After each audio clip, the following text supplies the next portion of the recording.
You know, when I saw these articles you sent in about Yahaya Bello, I have to admit, I was kind of hooked right away.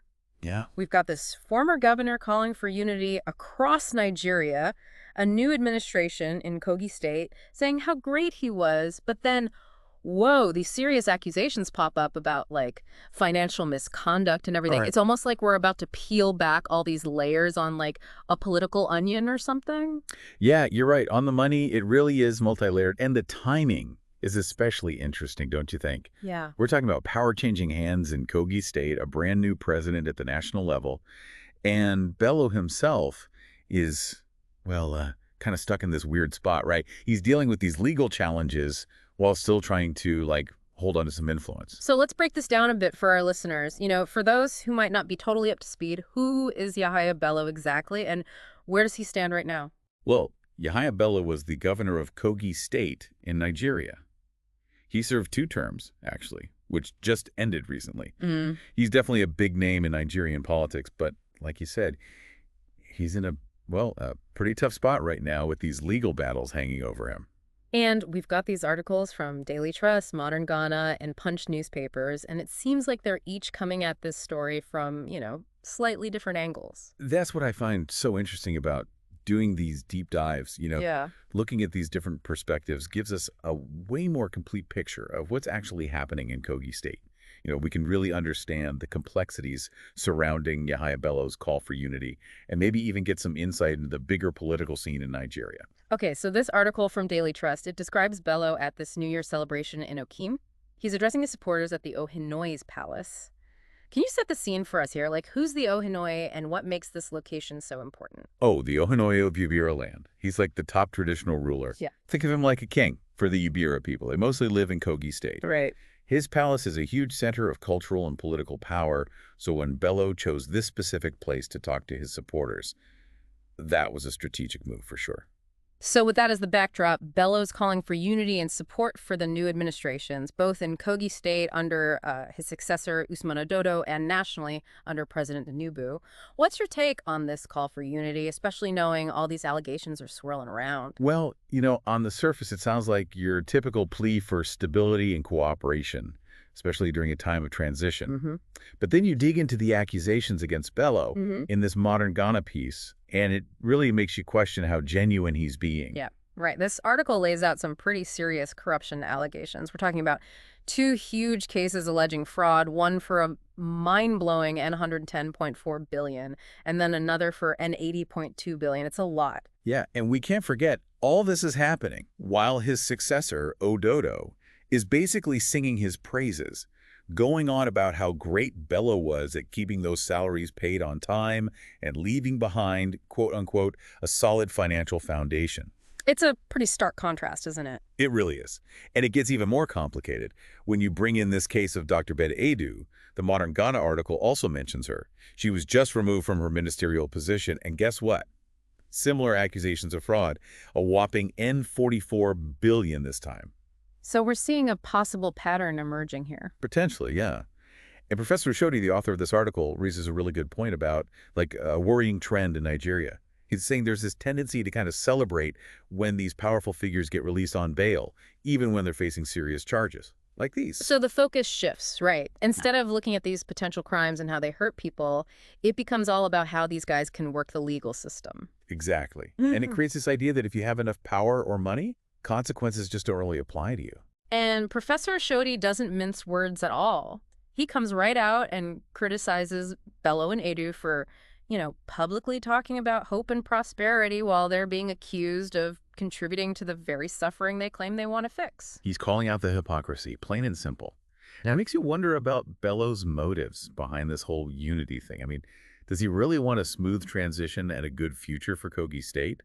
Or is this just, smoke and mirrors to distract everyone from those allegations against him? Okay, so even with all these serious accusations hanging over him, Bella's still out there making public appearances, giving speeches. The Punch newspaper's article mentions a visit he made, again to the Ohinoi's palace.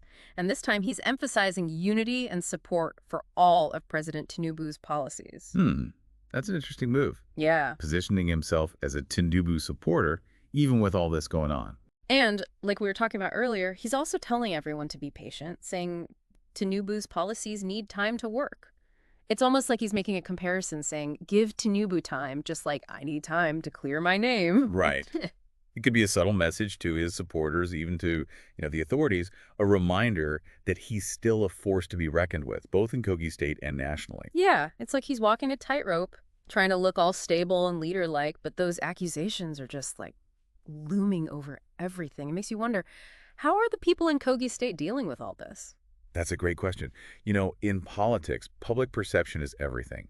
And Professor Oshodi's whole argument about this culture of impunity in Nigeria, it really adds another dimension to this whole thing. Yeah. Like, if people think these powerful figures are above the law, that just eats away at the trust in the entire system. It's like this vicious cycle, right? Yeah, The more we see these allegations and the less accountability there seems to be, the more disillusioned people become. exactly. And it's bigger than just Bello or Edu. Right. This has implications for the whole of Nigerian society.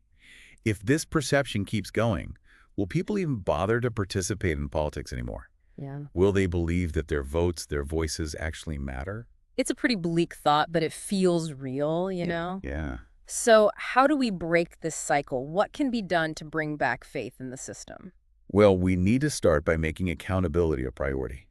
That means real, thorough investigations into these allegations, transparent legal processes, and consequences for those found guilty, no matter how rich or connected they are. And that brings us back to the media, right? Professor Oshodi criticized the way some outlets have covered these cases. He says they're basically giving people like Bello and Edu a platform to push their own agendas without really digging into the facts. He's got a point. There's a fine line between reporting on what someone says and giving them a stage to manipulate public opinion. It's a constant challenge for journalists. Right, but if we completely silence these figures, doesn't that raise concerns about, like, freedom of the press and censorship? It's a tricky balance to strike. It absolutely is. Mm. Maybe the answer lies in more in-depth investigative journalism. Holding those in power accountable by really digging into the facts, presenting all sides of the story, and challenging any inconsistencies in their narratives. That sounds like a tall order. Yeah. But it feels crucial if we're ever going to move past this cycle of, like, no consequences. It is. And it's not just about exposing wrongdoing.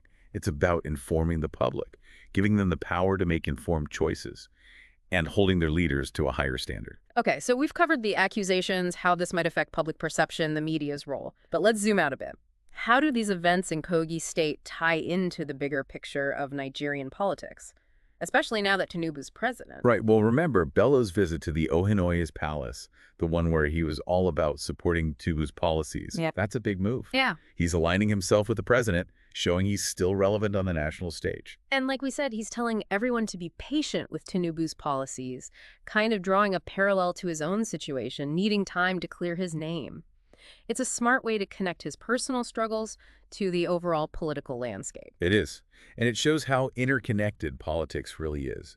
What happens in Kogi State and how Bello handles these allegations could have repercussions at the national level, especially within Tinubu's party. So even though he's not governor anymore, what Bello does and how these legal battles turn out could still have a huge impact on Nigerian politics as a whole. Exactly. And it'll be interesting to see how Tinubu reacts. Will he distance himself from Bello to protect his own image? Yeah. Or will he stand by a key figure in his party? It's a tough spot for Tinubu. He needs to keep his party united, but also address these concerns about corruption and, uphold the rule of law. This whole situation really reflects the challenges facing Nigeria right now. It does.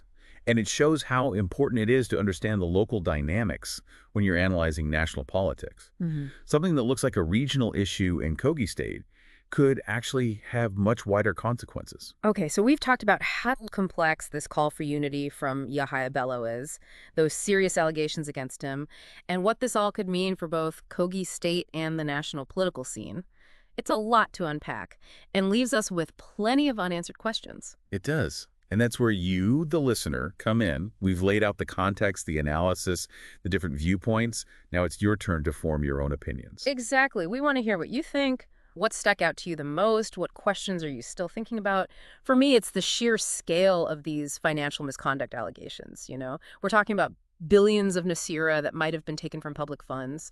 If these accusations are true, the consequences for the people of Kogi State could be, well, disastrous. That's a point Professor Shodi really hammers home in that Modern Ghana piece. Hmm. He's saying that celebrating the release of people like Bello and Edu on bail, it just sends a really bad message. It makes corruption seem normal, and it weakens the institutions that are supposed to uphold the law, like the Economic and Financial Crimes Commission. The EFCC, right. That's the main agency in Nigeria for fighting economic and financial crimes. Exactly.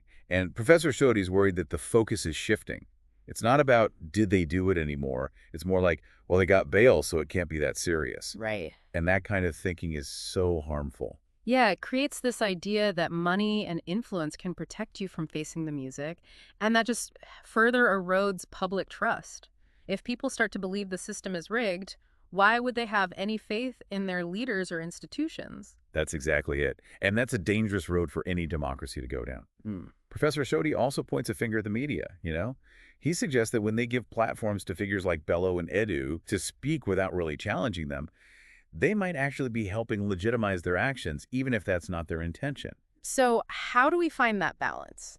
How can journalists report on what's happening and still hold these individuals accountable, making sure the information they're putting out there is accurate and unbiased? It seems like a real tightrope walk. Oh, it is. But responsible journalism is crucial here. It's Yeah. about digging deeper, investigating those claims, showing all sides of the story, and providing context. Context is everything. We can't just look at Bello's call for unity on its own. We have to consider it alongside these accusations, the political transitions, and the bigger concerns about corruption that have been plaguing Nigeria. I agree. And we need to think about the long-term effects, too. What kind of impact will this have on the next generation? Will they grow up thinking this is just how the system works? Or will they feel motivated to fight for a more just and fair society? Wow, it's a lot to consider. This deep dive has been really eye-opening, and I'll be honest, a bit unsettling too. I get it. But I think it's important for us to grapple with these complicated issues, even when they make us uncomfortable. We've presented the information, the analysis, and the different perspectives.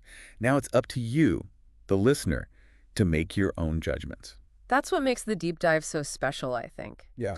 We're not here to give you easy answers. We want to encourage you to think critically and engage with these topics on a much deeper level. Absolutely. So as we wrap up, I want to leave you with a few things to think about. What do you see happening with Yahaya Bello in the future? Do you think he'll be able to clear his name? How will these allegations affect his political aspirations?